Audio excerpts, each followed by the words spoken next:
Welcome to the Dr. Warren Gage podcast. Revelation 12 describes a woman who is about to give birth to a child. Suddenly, a great fiery red dragon appears that seeks to devour her child. Who is the woman in Revelation 12? Dr. Gage explains that she represents a composite picture of three different mothers. Find out who they are in today's lesson. Who is the woman that John is talking about in Revelation chapter 12? The woman that the dragon is waiting to devour her child when he's born. So I want to take a look at that. I think the answer is pretty evident once we see it, but it's a little bit complicated. There's a lot of controversy about it, obviously, so there's clearly some questioning. So let's take a look at it. A great sign appeared in heaven, a woman clothed with the sun, the moon under her feet. That's a clue. There's a clear biblical reference for that. And on her head a crown of 12 stars. And she was with child, and she cried out, being in labor and in pain to give birth. Then another sign appeared in heaven, and behold, a great red dragon, having 7 heads and 10 horns, and on his head were 7 diadems. Who is the dragon? What is the dragon? And his tail swept away 1/3 of the stars of heaven and threw them to the earth. And the dragon stood before the woman who was about to give birth, so that when she gave birth, he might devour her child. And she gave birth to a son, a male child, who is to rule all the nations with a rod of iron. That has a clear biblical reference in Psalm 2. That's the scepter of David is a rod of iron. So he is the king, but he has dominion not over Israel, but over the whole world. He used to rule the nations with a rod of iron. In Psalm 2, that psalm invites the royal king of Israel to ask something of the Lord. And he's instructed to ask for the nations. And God says, if you ask them, I will give you the nations for your inheritance, the uttermost ends of the earth for your possession. That is the ultimate prayer of the royal king in Israel. Each of the kings was asked apparently to ask something of the Lord. Solomon was invited to ask of the Lord whatever he would, and he asked for wisdom, which pleased the Lord. But that seems to be a pattern that begins with David's psalm, second psalm.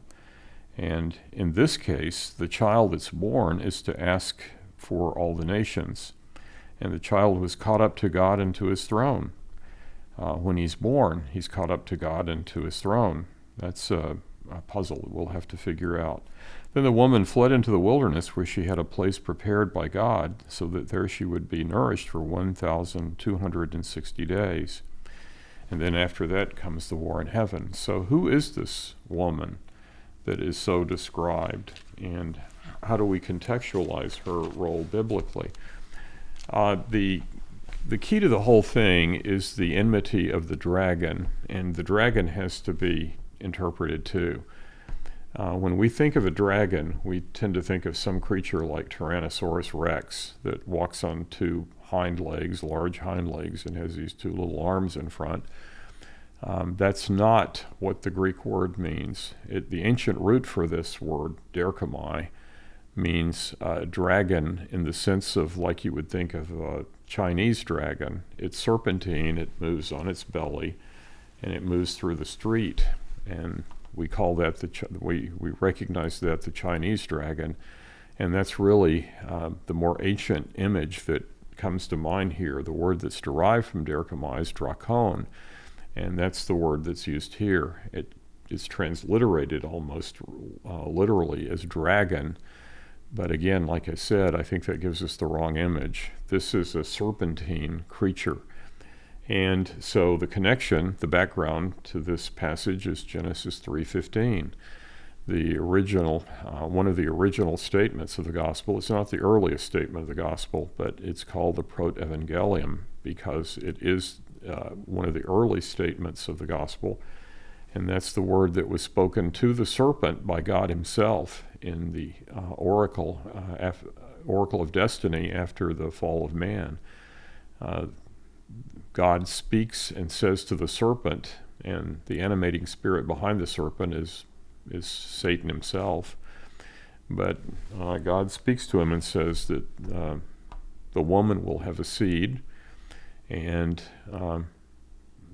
the serpent will have a seed, and there will be a great contest for the destiny of mankind, and that the seed of the woman, and that's a remarkable phrase, we'll need to talk about that for a minute, will crush the head of the serpent. But prior to that crushing, the serpent will bite the heel of the seed of the woman. And so what is being portrayed there is the destiny is fixed, that the serpent will be destroyed because God had commanded the man to rule over the beast. And so the seed of the woman, which will be the hero of the Bible, the Messiah, the son of David, the hero of the Bible, will engage in a great battle with the serpent and will crush his head, but he will also sustain a mortal wound, as it turns out. For years I didn't quite recognize that. I should have, because that works its way into the Achilles mythology. Achilles is the hero of the Greeks. Like Christ, he had a mortal and an immortal parentage. His mother was a nymph, a goddess. His father was a king, a human king, and so that constitutes a Greek hero. Jesus was heroic by those measures because his father was God, his mother was Mary, who was mortal, but he was the divine son, and so heroic in that aspect. And the question there with a hero is always, will he inherit eternal or everlasting life, or will he perish like mortals? Achilles chose a short and glorious life as opposed to having an everlasting life, and so he perished in the battle after he had slain Hector under the gate of the walls of Troy. Paris shot an arrow, a poisoned arrow, and prayed to Zeus, and Zeus directed it to his heel, the only mortal place. His mother, when he was born, wanted him to have immortality, so she dipped him in the river Styx, one of the 4 rivers of Hades, and to baptize him. And the promise was that he would be immortal. Whatever part of his body was covered by the waters of the river of Styx, so she held him by the heel, dipped him, but the heel remained dry, and so he was immortal in every area except the heel. And the poison arrow struck his heel, and he died. He perished. He's a great hero to the Greeks, but he was mortal. So the wounding that is spoken of in Genesis 3:15, as it in the event was a mortal wounding. The hero Christ came, and he was struck in the heel. He was pierced in the feet by the nails, one of the vulnerable areas. That was one of the 7 mortal woundings that he sustained, and that cost his life. But the comic turn to the tragedy that would otherwise have been the case, the comic turn was the resurrection. So on the 3rd day he was raised from death to life. So all of these signs are significant. Genesis 3:15 said that the seed of the woman, which is remarkable because seed is always associated in every language with the male principle, not with the female. So what that indicates is that the woman would have a child apart from a human father parentage. Jesus in that case would be just like Adam, who had no father and no mother. His only father was God. The mother was the earth, because he was taken forth from the earth, and so ever afterward we speak of the mother earth. People are buried in the earth, that is the return to the womb of Adam, and many of the ancients would bury in a fetal position. That is, they understood that the tomb would become a womb and that there would be resurrection life. And so we can see how all of these images have resulted in affecting culture in many ways. But Genesis 3:15 speaks of the ultimate destiny. The enmity of the serpent is always an attack on the seed. You can see that with Pharaoh, who decrees the death of the male infant children of Israel They're to be cast into the Nile. You can see that with Herod, who kills the innocents when Christ is born. Those who are 2 years old and younger, just like Pharaoh.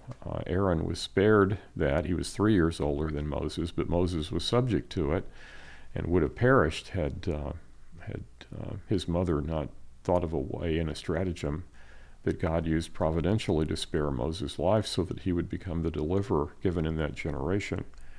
So the enmity of the serpent toward the seed, he wants to destroy the one who's going to destroy him.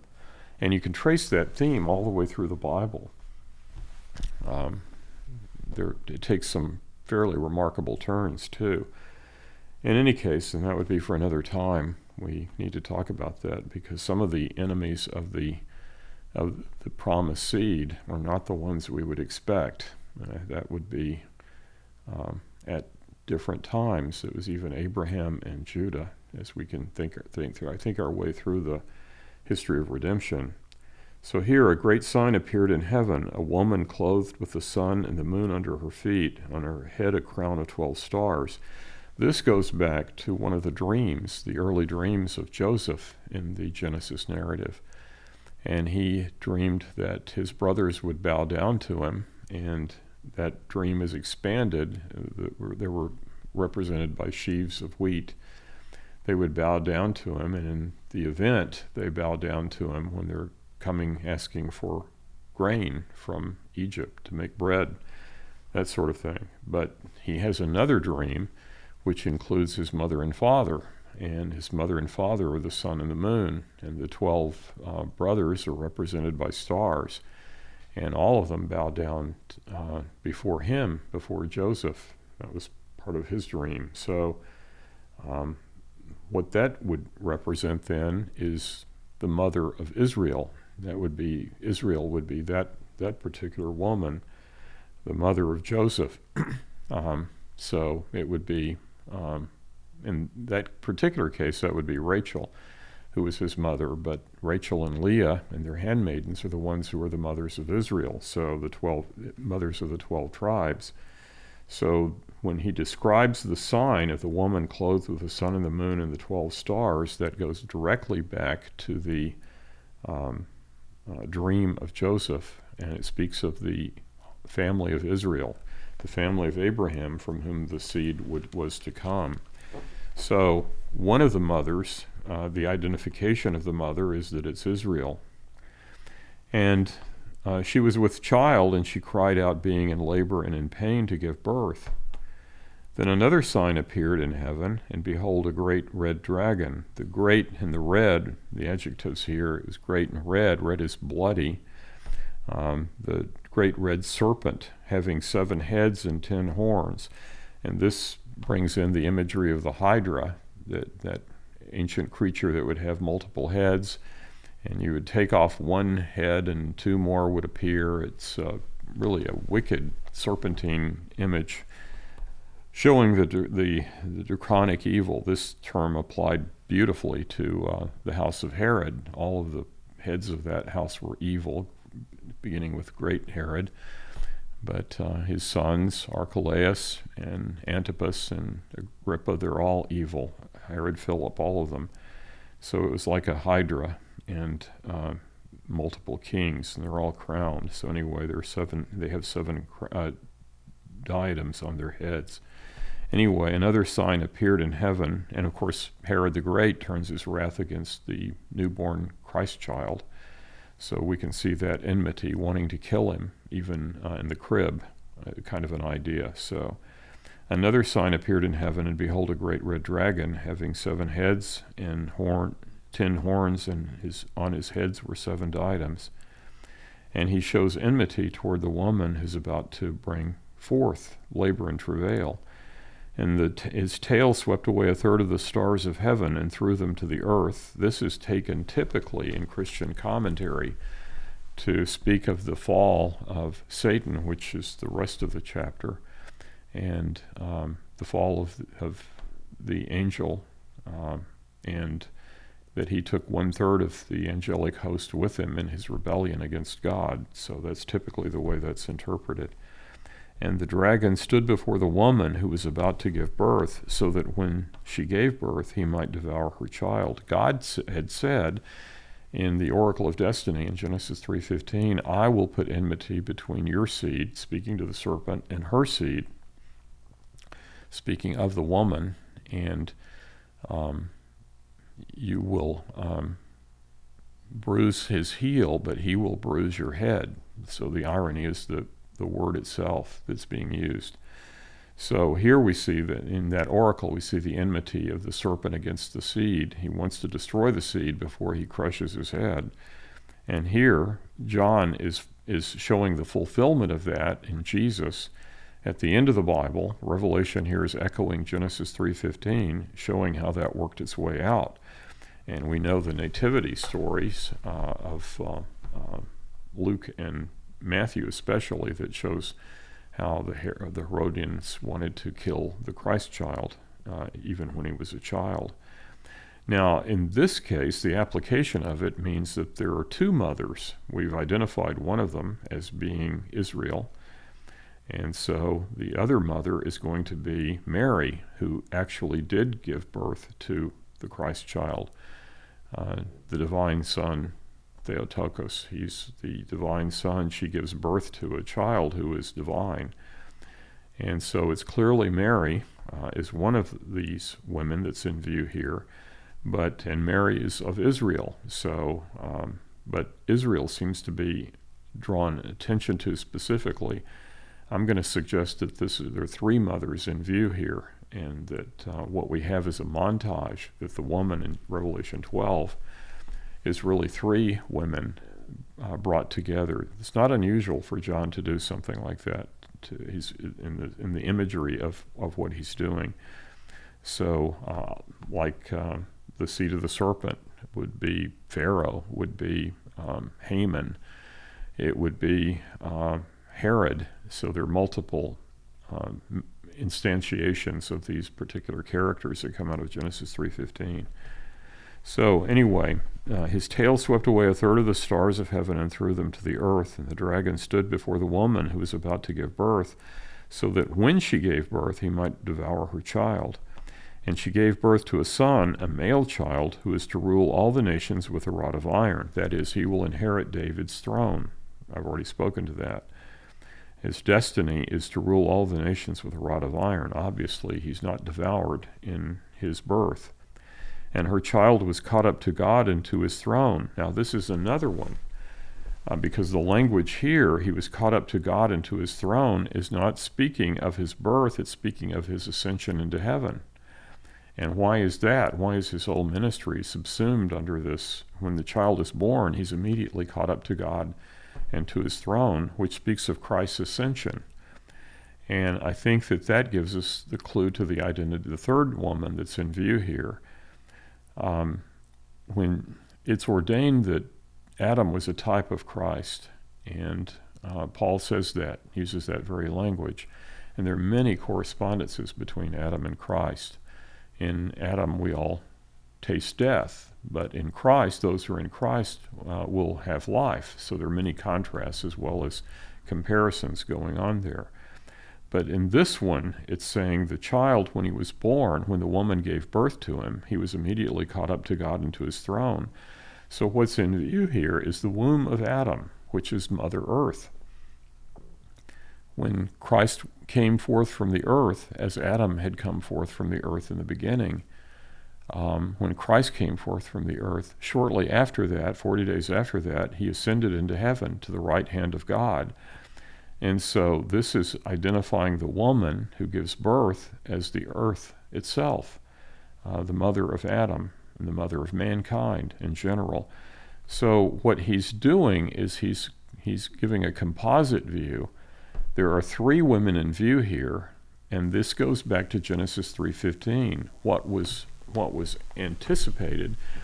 The oracle, an oracle is very brief. It's brief in its summation in the way that it talks. It's the way it is in all the oracles, in the oracle language. It's brief and profound, and it's very pregnant with meaning.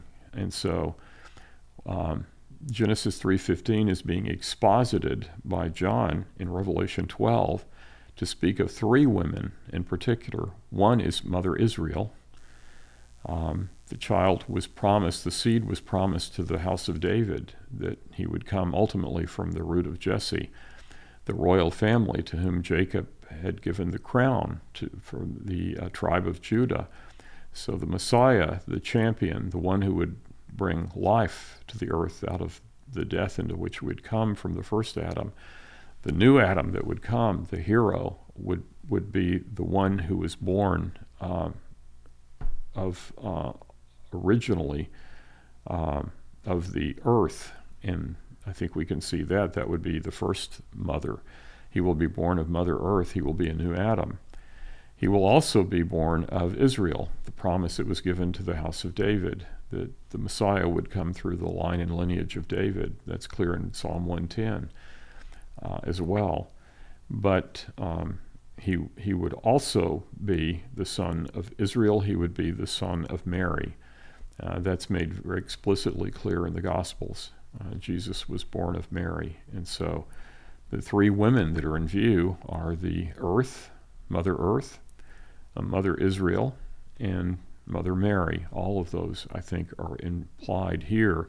And it's like a montage. It's different aspects put on top of each other. In each of those cases, he is uniquely the seed of the woman, very uniquely the seed of the woman. And so the exposition of Genesis 3:15 is going in three directions, showing the uniqueness of Christ himself, that he was unlike any other. So anyway, it seems to me that that's the best understanding of the woman in Revelation chapter 12.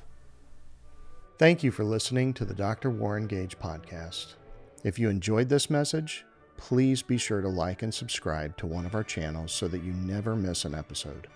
We'd appreciate it if you could also leave us a review. You can find us on drwarrengage.com, YouTube, Apple Podcasts, and Spotify. To support the podcast and gain access to exclusive offers and content from Dr. Warren Gage, please visit our Patreon account at patreon.com/Dr. Warren Gage. We hope you join us next time on the Dr. Warren Gage podcast.